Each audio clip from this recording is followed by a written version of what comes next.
Ny mofinaina isan'andro atolotry ny mpitandrina rakotina valina maoly.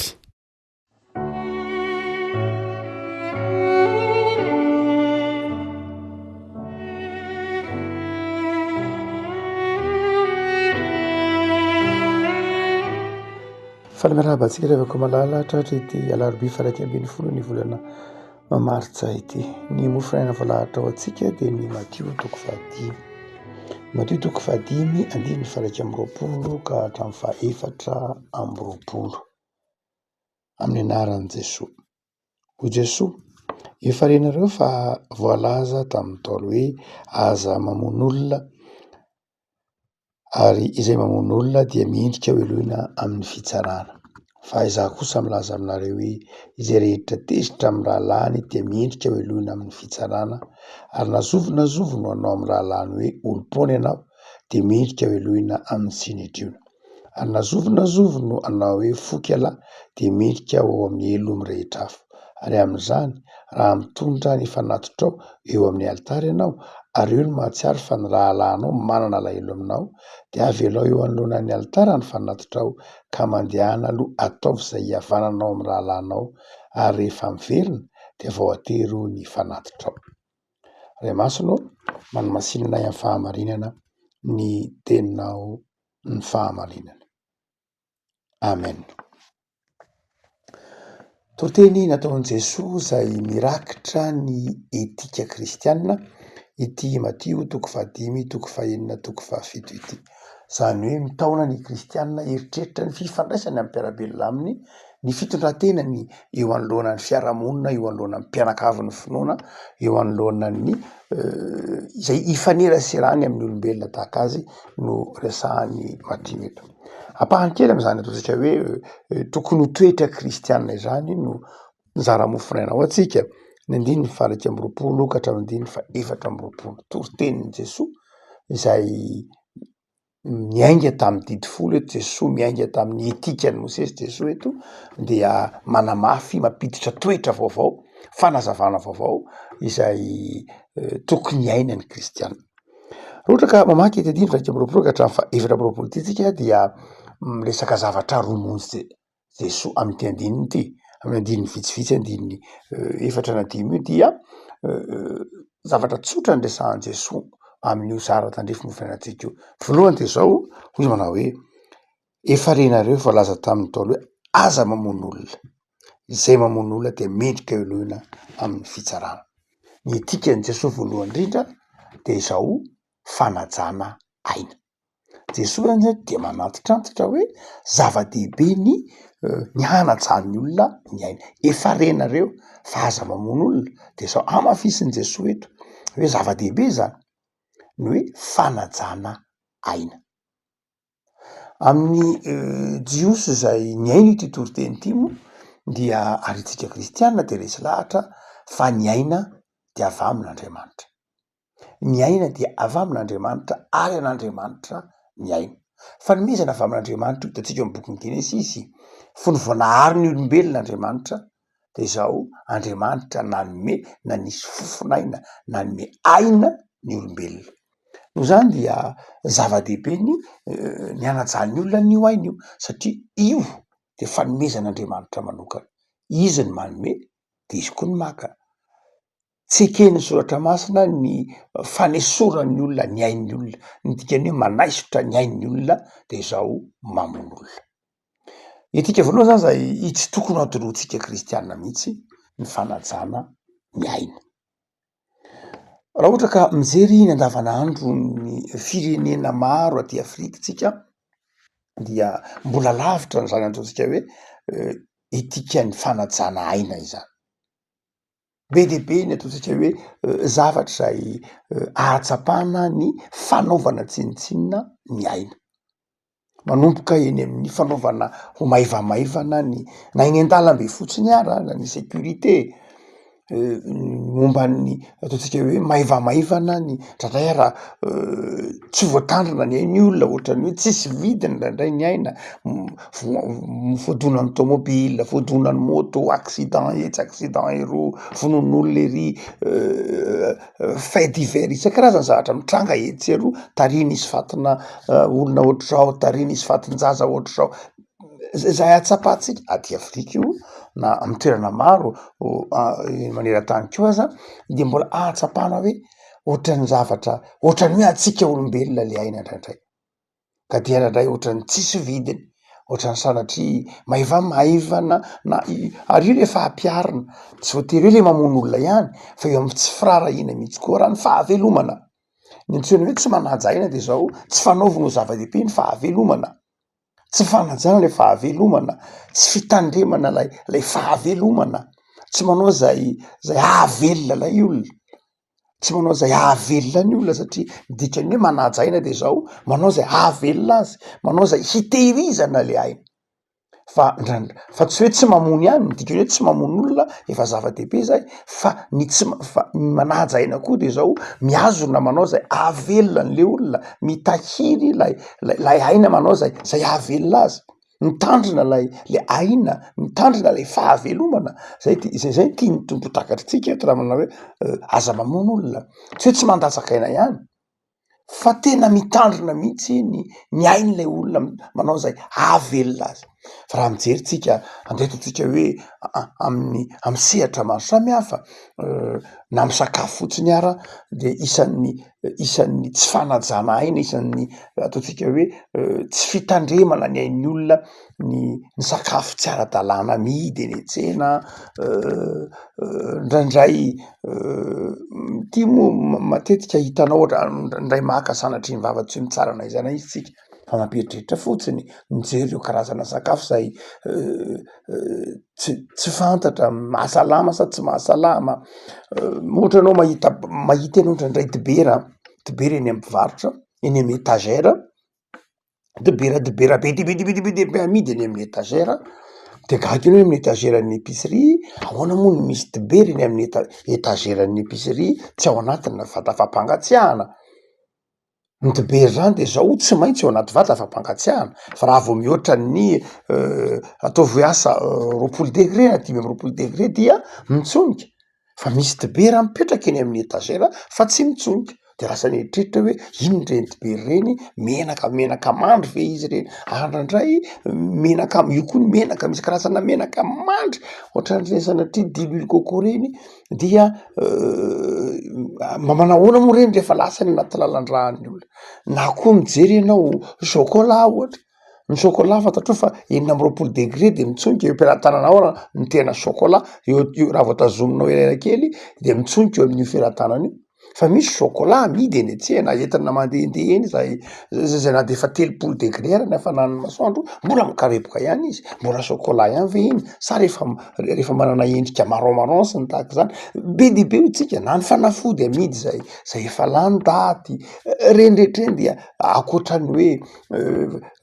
fiara mirimorimo tsy manaja fifamoivoizana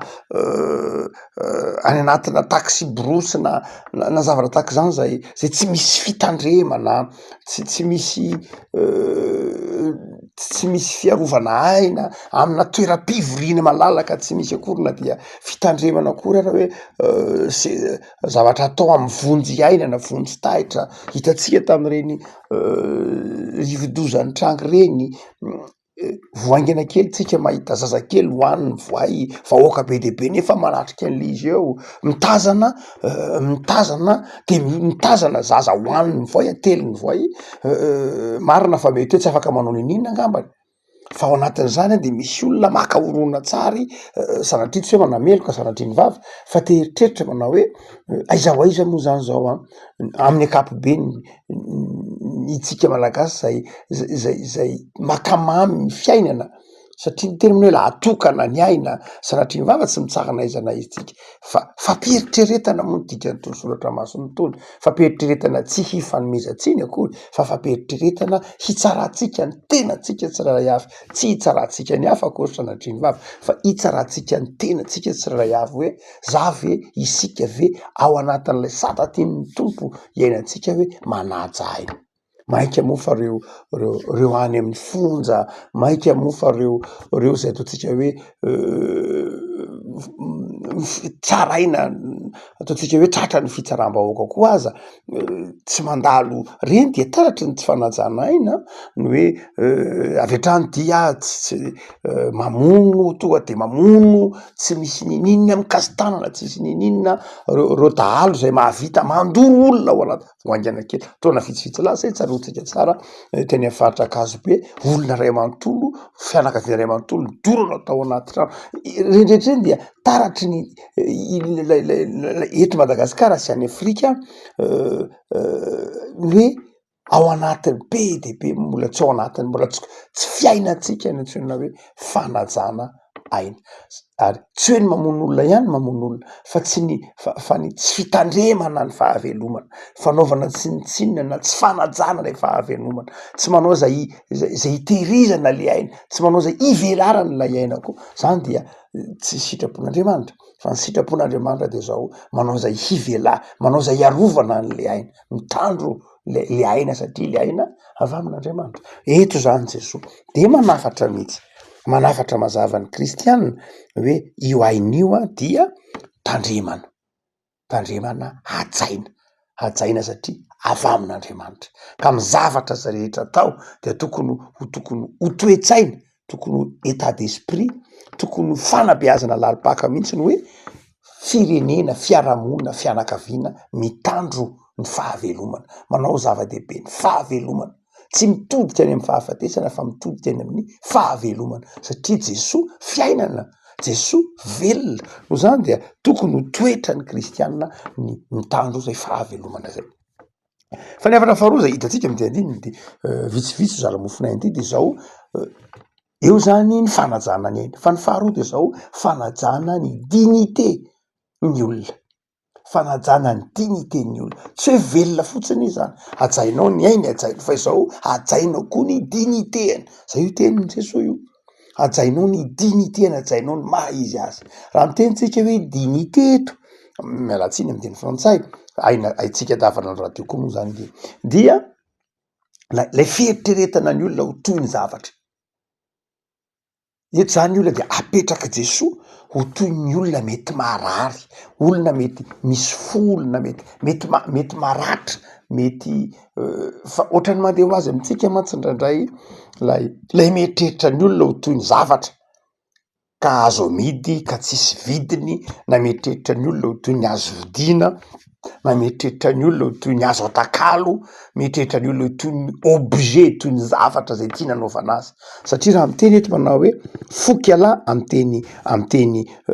grika io raka zany hoe milaza vide zay no miteny frantsay milaza tsisy nininna tsisy heviny zany hoe ianao zany de tsisy dikany raha ohatra ka miteny hoe raka ianao zany hoe foky ianao de zao tsy hoe adala fotsiny fa tena milaza hoe tsisy heviny amiko ianao tsisy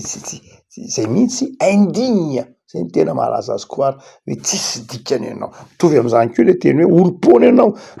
moros am'teny grika zay moros moa ty am'teny frantsay marina fa tsy mifanakaiky le izy tsy tena mitovy fa milaza hoe olona tsy mieritreritra ianao tsy misaina tahaky ny zavatra ary dia ohatsika manao hoe eto Jesoa de manafatra mafy mihitsy ny hoe ny kristianina dia takiny ny soratra masina hanaja lay dignité ny olona tsy eritreritra ny olona ho azo vidiana tsy eritreritra ny olona ho toy ny zavatra tsy eritreritra ny olona toy ny atakalo tsy nieritreeritra ny olona toy ny anaovana zay tiana anaovana azy tsy eritreritra ny olona ho toy ny hafa ho toy ny tsinitsinina fa manaja lay maha izy azy ny olona. Ary izay de toetra ny kristianina mazava be iny soratra masina, mazava be iny io zany kristianina zany de manaja lay endrik'Andriamanitra ao anatin'ny olona, manaja le olona manana safidy ka hajainy zay safidin'ny olona zay, manaja lay olona manana ny heviny ka hajainy zay hevitry le olona zay, manaja le olona manana ny fomba fijeriny de hajainy zay le dignité, hajainao ny fijerin'ny olona. Mety ho diso ny fijeriny, mety tsy mitovy amin'ny fijerinao fa hajainao zay, tsy rahatraina izy, tsy rahatraina, tsy atao tsinitsinina izy, ary tsy atao zay mety ho mampalahelo azy. Ndraindray be de be ingeny ny olona zay rahatraina amin'ny alalan'ny teny mihitsy, rahatraina amin'ny alalan'ny teny satria mafy noho ny ratra ara-batana angeny ny ratra amin'ny teny. Ndraindray tadidy mandra-pahafaty, tsaroantsika tsara ny fampianaran'ny Freud, ny fampianaran'ny Freud raha miresaky Freud rehefa Freud moa rehefa mitsabo fanahy, fomba fanaony Freud rehefa mitsabo fanahy, rehefa mitsabo fanahy de fanao no metram-panontaniana mandrakariva, mampitodika ny olona amy lasa hoe matoa ny olona anankiray ohatran'izao ny fihetsiny, matoa ohatran'izao mahazo azy dia nisy zavatra nylalovany. Freud moa arak'izany de mametraka fanontaniana foana any amy lasan'ny olona, any amin'ny antony mahatonga ny olona manao zavatra anankiray. Zany hoe matoa ny olona anankiray zao ny toetrany, zao ny fijeriny de zao satria nisy antony zay, nisy zavatra nylalovany tao. Zay lay tenenina hoe étiologie, zany hoe etios, zany hoe milaza zavatra, milaza cause, milaza zavatra efa lasa, milaza zavatra passé. De nen'ny Freud mametraka an'izay fanontaniana zay foana zao, matoa io olona io masika de zao nisy zavatra nahazo azy, matoa io olona io mora tesitra de nisy zavatra nylalovany, matoa io olona io zao ny fihetsiny de nisy zavatra nisedrainy. Dia zay moa ny fijerin'ny Freud, hoe ny azy de mitodika mandrakariva any am'izay lasa zay. De matoa ny olona anankiray mety hoe misy zavatra mety nahazo azy ny fihetsiny de zao satria mety ho naratra izy, ary be de be ny olona zay nandalo ratra de manjary mora mandratra, be de be ny olona izay naratra vokatry ny fitenenana, vokatry ny fihetsika nataotsika, vokatry ny fihetsika nataon'ny hafa de zao manjary maratra, manjary simba lay olona. Ary Jesoa eto de manafatra mihitsy, manafatra ny olona ny hoe tandreminao tsara aripino, amy teny alokon'ny vavanao, mba tsy hanao tsinitsinina olona, mba hanaja olona. Impiry moa tsika ry havako, impiry tsika no tsy masika na ao anatin'ny tambajojo fotsiny ihany ary rehefa mba misy olona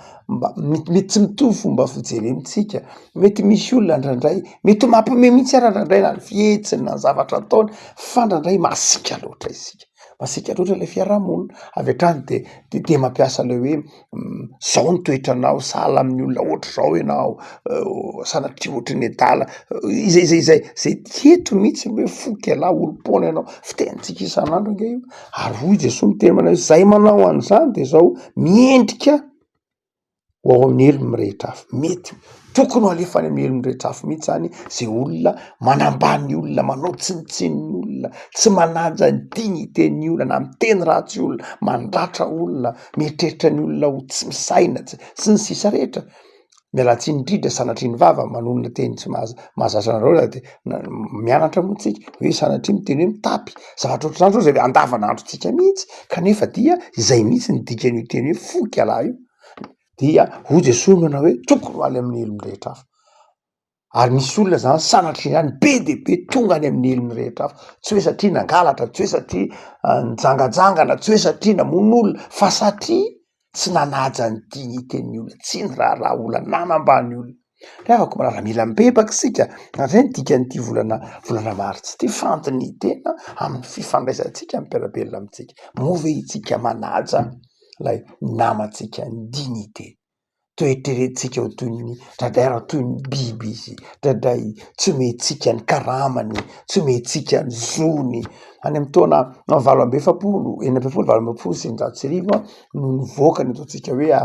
déclaration universelle ny zon'olombelona, fanambarana mpabe mason'ny olombelona, zay niresahana ny dignité, ny hoe ny olombelona de mba de manana zay maha izy azy fa be de be ngia ty amy tany manda takatsika de zao be de be ny tsy voady zany na ny karamany tsirairay tsy voalo ny congé ny tsy azo indraindray be de be ny zavatra endrika zay fieritreritra kanefa tiany ny tompo saintsika hoe mpino zany de zao manaja ny diniteny olona reafako malala amty carré mity ara de tiany ny tompo eritreritra isika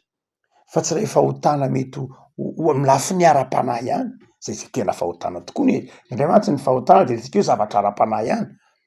hoe tsy miangona tsy manao adidy mijangatsanga mangalatra zay ihany eritreretintsika hoe afatry Jesoa fa ny afatry Jesoa tena fiainana mihitsy hoe tandremo ataovy zay anajana azy zay ahavelona mpiarabelona ataovy zay hisiny fiainana ao anatin'ny fiarahamonina azao atsao zay mba maha izy azy ny namanao ny olombelona tahaka anao afako engany ho tsapatsika fa saro-piaro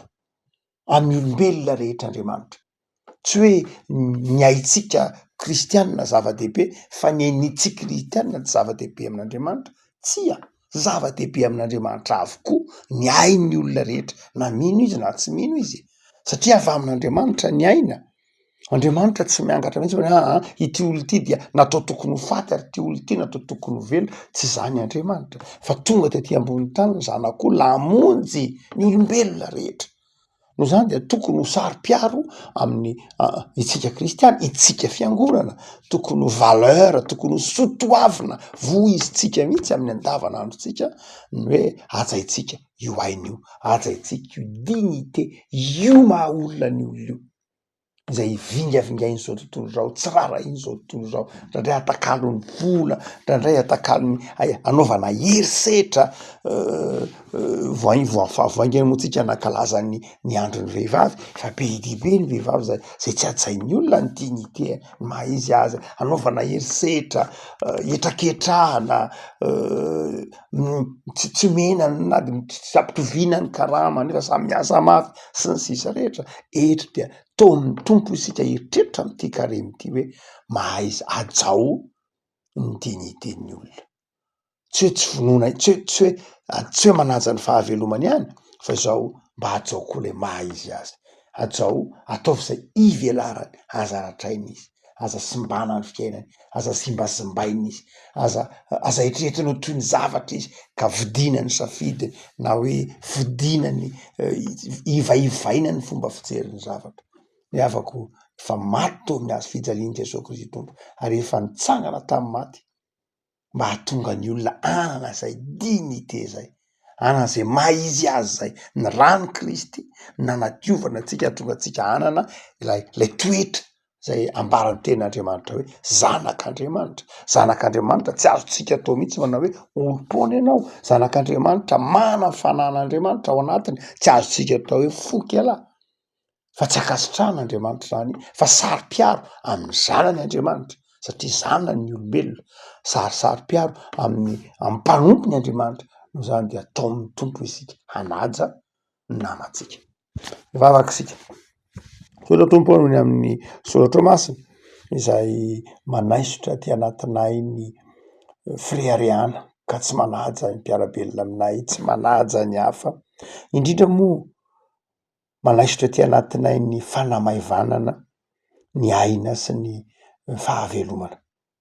am'izao vanim-potoana ankehitriny zao zay eritreretan'ny olombelona ankehitriny tompo fa toy ny zavatra ny olona dia mifona aminao zahay mba tsy hivinao fa anao ny aina avy aminao zany ianao ihany ny maka an'izany fa tsy manana fahefana naisotro zany amin'ny olombelona tahaka anay zay na inona toe-javatra mitranga de manafatra anay anao mba hifanaja satria samy olombelona samy asa ny tananao de mamela anay tompo amity carré ty raha tsy vitanay zany raha tsy manaja olona zay tsy manaja ny namanay zay vingavingainay izy rahatrainay izy reny tsy atsainay zay maha izy azy de mifona tompo de taio ary ty tontolo andronay ty tompo zao alarobia zao ny tontolo andro iarahanay aminao, hanajanay ny hafa,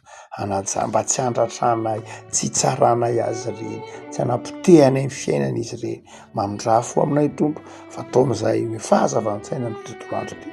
hizara fifaliana, hanao izay ahasambatra ny namanay, dia ampitoero aminay ny fiadananao Jesoa. Amen.